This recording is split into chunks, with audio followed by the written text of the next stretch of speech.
intensidade na definição da ONU, mata até 10 ou 15 mil pessoas por ano. Nós matamos 60 mil, quer dizer, e só isso dá uma ideia do tamanho dessa encrenca. Então, esse número coloca o Brasil assim, em primeiro lugar no mundo, no ranking de quem mata mais.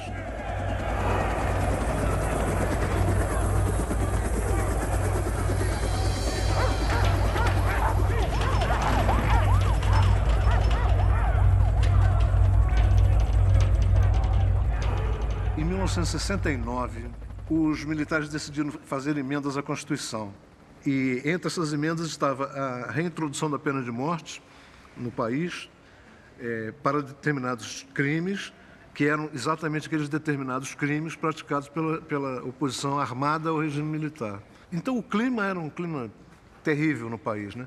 E exatamente nesse momento se descobriu que dentro do presídio da penitenciária Milton Dias Moreira, no Rio de Janeiro, no continente, havia armas e dinheiro emparedados em algumas celas. E esse dinheiro era proveniente de roubos de banco praticados pela ALN, pela Aliança Libertadora Nacional. O que enfureceu os militares. Eles pegaram aqueles presos, todos que tinham condenação mais grave, roubo armado, homicídio, tráfico. Tráfico nem era uma coisa importante naquela época. E mais todos os presos políticos enfiaram dentro de um navio graneleiro, no porão de um navio graneleiro, e despacharam todos para Ilha Grande.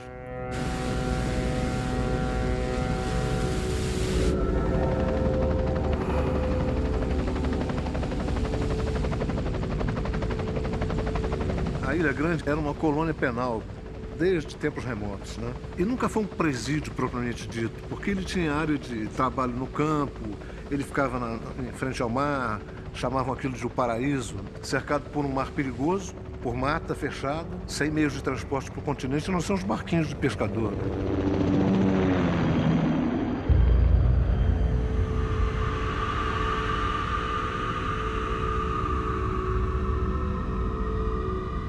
As falanges eram falanges por origem geográfica.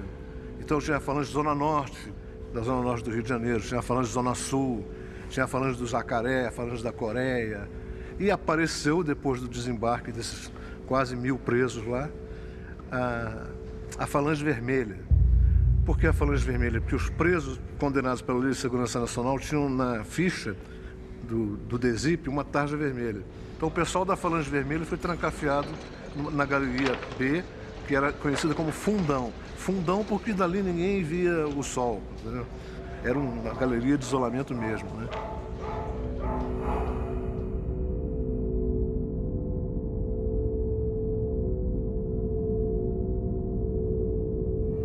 Tinha muita violência sexual, os caras cobravam pedágio nas galerias, para você atravessar a galeria tinha que pagar, eles roubavam a comida dos mais fracos, as famílias que traziam doces, frutas, tudo desaparecia, os remédios sumiam. Então, para enfrentar isso, eles começaram a tomar iniciativas coletivizantes, né? Por exemplo, criaram uma farmácia feita com doações. Depois eles adotaram os presos que tinham sido abandonados pelas famílias. Então essa forma de associação é que gerou o que é hoje, né, o grande drama brasileiro, que é a questão da criminalidade organizada. Fora as desigualdades, né, do país, essa questão é a mais grave. Você tem assistência jurídica? Que assistência jurídica? Aqui não tem nada, aqui ainda é grande, já, porque isso aqui é lugar do ganha lei do mais forte, aqui não dá nada a ninguém, aqui não tem nada. Nós não temos uma roupa de cama, nós não temos sabonete, nós não temos nada, absolutamente nada. Era um presídio onde faltavam milhares de telhas e chovia dentro do presídio. Os presos diziam que aqui as paredes choram, porque a insalubridade chegava a esse nível, né? Então resistir a isso produziu essas organizações, essas formas de organização. Se eu receber um bom tratamento, eu vou ser um bom interno. Se eu receber um mau tratamento, vou ser o quê? O interno mais perigoso que era.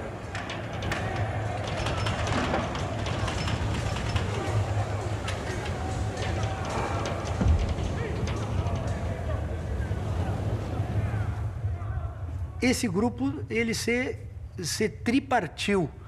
lá nos anos 80, que formando a Comando Vermelho, o ADA e o TCP.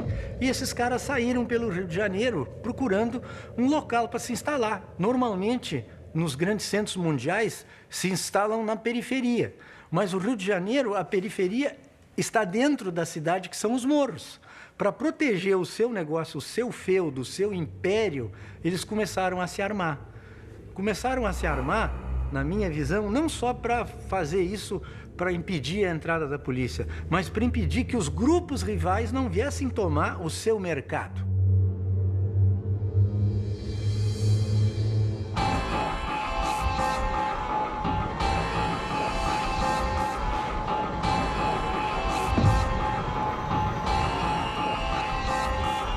Você começa a ter um crescimento muito grande da cidade e da região metropolitana de São Paulo a partir dos anos 60 e uma sensação de vulnerabilidade crescente da população. E é quando o homicídio passa a ser visto como um instrumento de controle da desordem que passa a ser vista como ameaçadora. Então, você começa a ver as favelas crescerem, uma grande leva de imigrantes chegarem e as pessoas começam a sentir medo e falar da violência como uma forma de solucionar o problema. Em 68, surgem os primeiros esquadrões da morte, com o Sérgio Paranhos Fleury, que começa a matar bandido, justificando que assim ele deixaria a sociedade mais segura. Em 70 surge a Rota, que passa a agir nas periferias, também sempre com o argumento de que o extermínio ou o homicídio é uma forma de controlar o crime. Para você lidar com ele, quando as autoridades não punem o homicídio por meio da justiça, só matando o que está matando. Isso produzia ciclos de vingança, ciclos e conflitos entre grupos que passavam a se armar, a ver os rivais como inimigos e iniciava essa espiral que a gente viu aqui em São Paulo. As penitenciárias brasileiras, como prova a própria história da Falange Vermelha, não têm servido exatamente para recuperar os criminosos. Sem condições mínimas de dignidade, os presos se amontoam em celas e pátios, onde permanecem quase sempre no mais absoluto ócio. O resultado não poderia ser pior. A partir dos anos 90, começou a se prender muito. Depois do massacre do Carandiru, se multiplicou os presídios e aumentou o aprisionamento, ao mesmo tempo sem o Estado ter condições de administrar dentro dos presídios. O massacre do Carandiru, ele incita dentro de um contexto de intensa violência do Estado. Naquela época, naquele ano, a Polícia Militar bateu recordes de letalidade, né, em 92. Nos anos anteriores, já tinham ocorrido várias intervenções violentas da Polícia Militar nos presídios paulistas. Então, eu sempre digo que o massacre do Carandiru ele não é um episódio isolado. Ele vem dentro de um aumento crescente de violência institucional.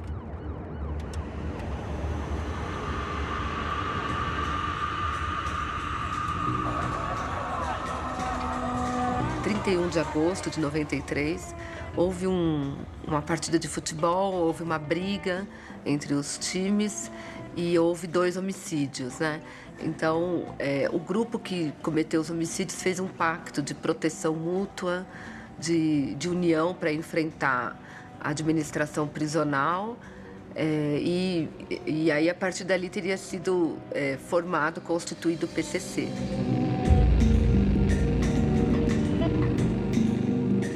Eram presos que estavam no anexo da casa de custódia e para lá eram enviados os presos que eram considerados mais perigosos. Então, a maioria deles era proveniente da capital, né? Então, estavam em Taubaté, onde era esse presídio, cumprindo uma espécie de castigo, né? Essa unidade prisional, ela era uma unidade de castigo. O anexo se chamava Piranhão, para você ver as condições de administração daquele prédio. Tinha todos aqueles ingredientes do surgimento do Comando Vermelho na Ilha Grande. Então, é uma reprodução quase automática. Uma política de encarceramento que vai provocar uma superlotação do espaço prisional, que vai impedir que o Estado efetivamente faça a gestão da população carcerária, né? Aliado a um sistema que ele é em si mesmo corrupto e extremamente violento. Esse é o cenário em que o PCC surge e que tem espaço para esse discurso, né? E tem espaço para a proposta que o PCC traz para organizar a população carcerária.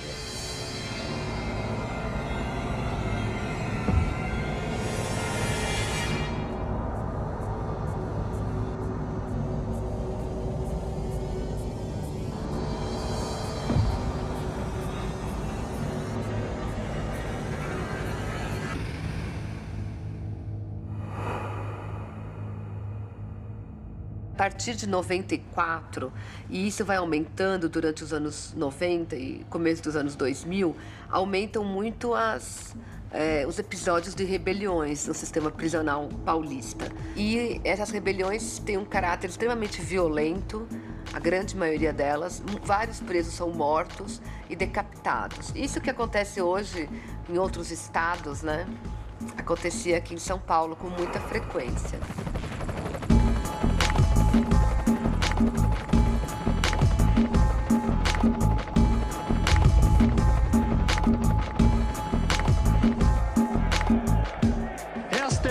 Rebelião já organizada na história do país. Ao todo, 32 penitenciárias se rebelaram ao mesmo tempo. A rebelião é uma prova de força do PCC, que demonstra que o Estado pode estar perdendo o controle sobre o sistema penitenciário.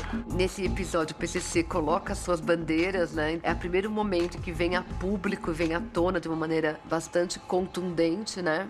Porque até então, veja, o Estado dizia, né, o governo, não tem grupo nenhum, isso é coisa da imprensa, é fantasia, etc.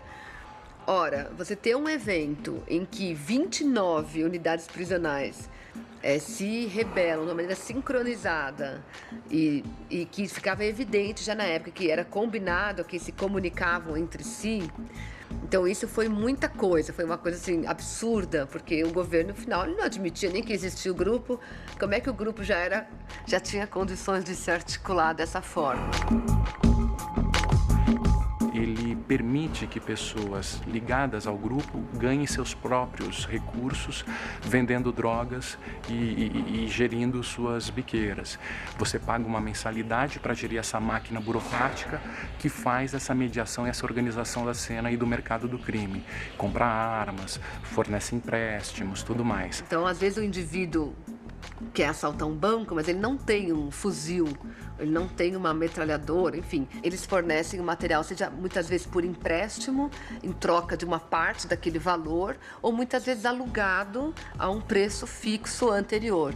Se o indivíduo perder, ele vai ter que ressarcir, enfim. Então, o PCC ele acaba sendo uma rede, ele acaba permitindo também a posição que alcançaram hoje de dinamizar essa rede criminal.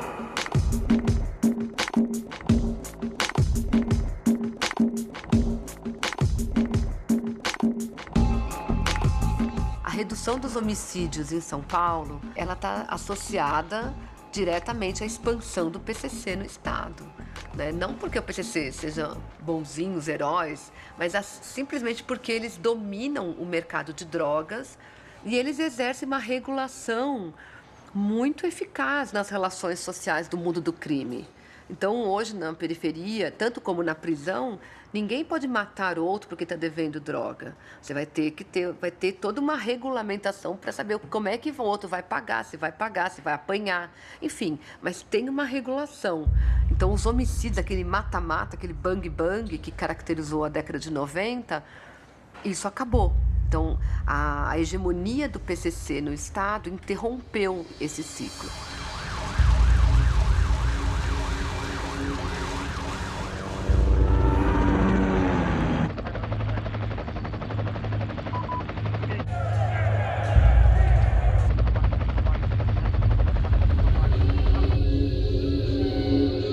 Gente do Rio de Janeiro para operações aqui em São Paulo basicamente de lavagem de dinheiro, de compra de postos de gasolina, essas coisas pequenas para lavar uma fração do dinheiro do tráfico aqui em São Paulo. Gente do PCC foi para favelas do Rio de Janeiro, se não me engano são 7 favelas do Rio de Janeiro, montaram operações de venda de drogas, entendeu? Então começou a haver uma troca de negociações entre eles e que chegaram mais tarde a distribuição de territórios pelo país, né? O PCC cuidando mais do sul do país, o Comando Vermelho mais com a região norte e nordeste, e ambos ali na região do centro-oeste brasileiro, por causa das fronteiras, por causa da questão do Paraguai, da Bolívia, etc. Né? Estabeleceram critérios de negociação internacional também, porque o tráfico importante é medido em toneladas e esse aí vem pelo mar. Vem pelo mar e por vias oficiais de importação e exportação. Oficiais, quero dizer, privadas, né, de importação e exportação.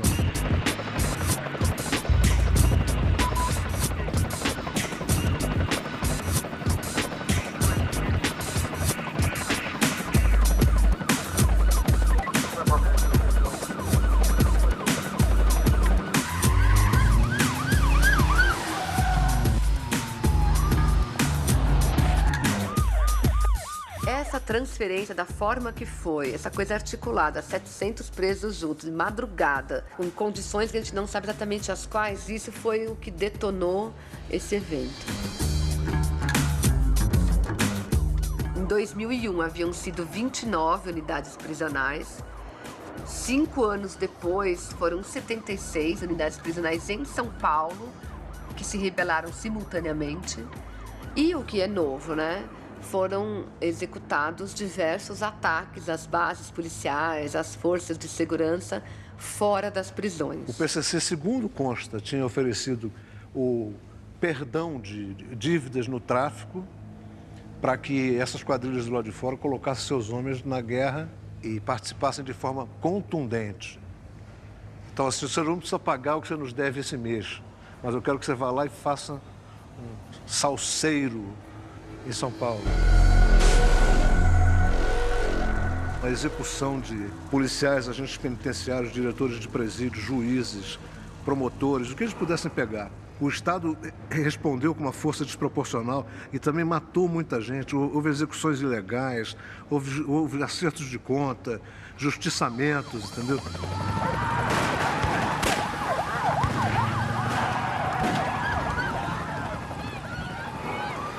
Ou seja, é um caos. Agora, o papel da força pública é saber lidar com isso. E eles não sabiam, eles não conseguiram lidar com aquela rebelião, a não ser por meio de uma conversa direta com a liderança do PCC.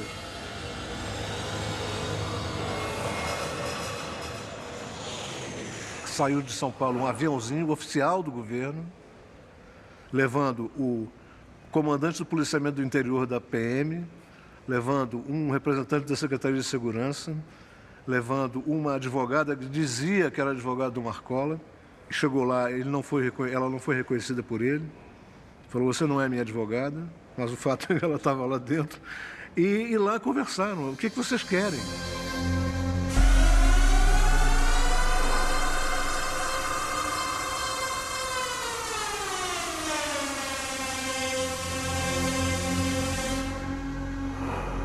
O Estado não assume nem que exista crime organizado, né?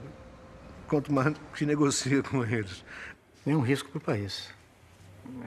Não tem a mínima possibilidade de se negociar com bandido. Ponto final.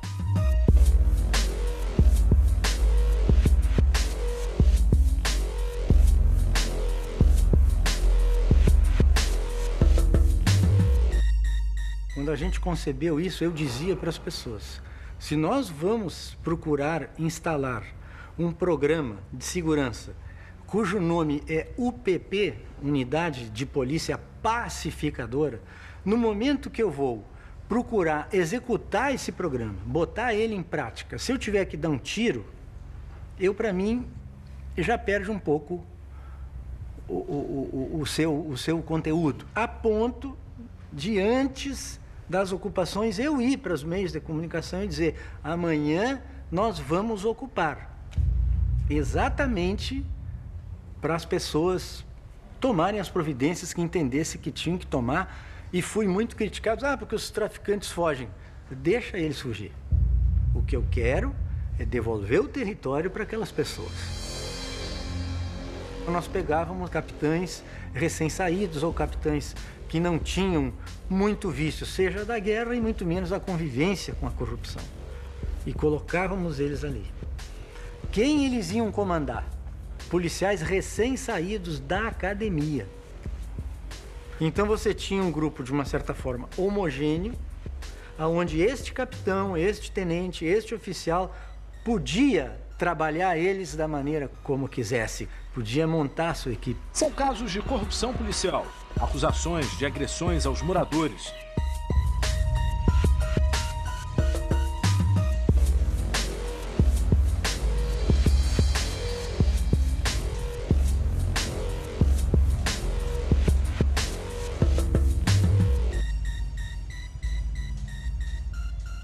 No início estava funcionando porque só tinha recruta.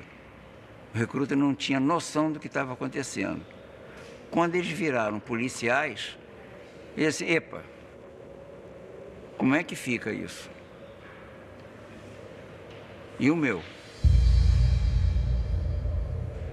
Sai isso no jornal, não estou falando novidade, não. Sai no jornal. Eu começo a ser sócio do tráfico. A polícia no Rio de Janeiro é sócia do tráfico. Como é que tem traficantes sem acerto? Como é que tem o pessoal que está na rua vendendo ambulante sem acerto? A origem da UPP é fazer controle territorial. Quando ela crescia e quando ela não crescia. Para onde que ela ia e para onde que ela não ia. Essa falácia da guerra é para manter controle da favela. Isso é uma sofisticação do século XXI para você ter o domínio.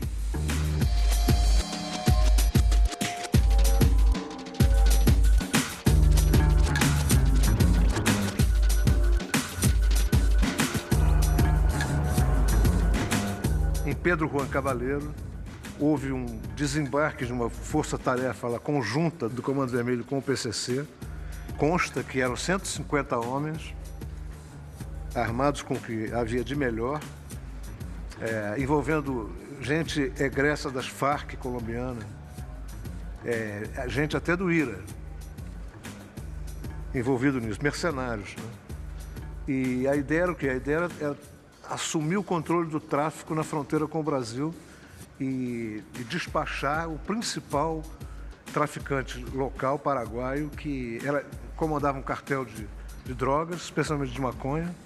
E eles resolveram acabar com a brincadeira dos paraguaios. Chegaram lá, mataram esse cara, usaram uma metralhadora antiaérea de calibre 50mm, que destroçou o carro blindado dele. Após esse episódio de Pedro Juan Cavaleiro, o Comando Vermelho do PCC romperam suas relações, porque eles funcionavam como sóis dessa grande quantidade de organizações. Eles eram os eixos polarizantes e trabalhavam em conjunto, eles eram sócios no negócio da droga, por exemplo, né? Quando essa associação se desfez, aí a pulverização virou uma coisa mais grave. E aí houve aquele massacre de presídios, que é uma coisa absolutamente inacreditável, que um país do tamanho do Brasil vive um negócio desse, como se fosse a coisa mais banal do mundo. Você executar dezenas de pessoas na cadeia, cortar-lhe as cabeças, jogar por cima do muro, e não tem um governante que tivesse tomado a frente lá para, por exemplo, decretar uma intervenção naquele estado lá onde as rebeliões estavam acontecendo. Por quê? Porque não tem interesse político, porque não quer mexer nesse negócio e não quer assumir a gravidade desse negócio.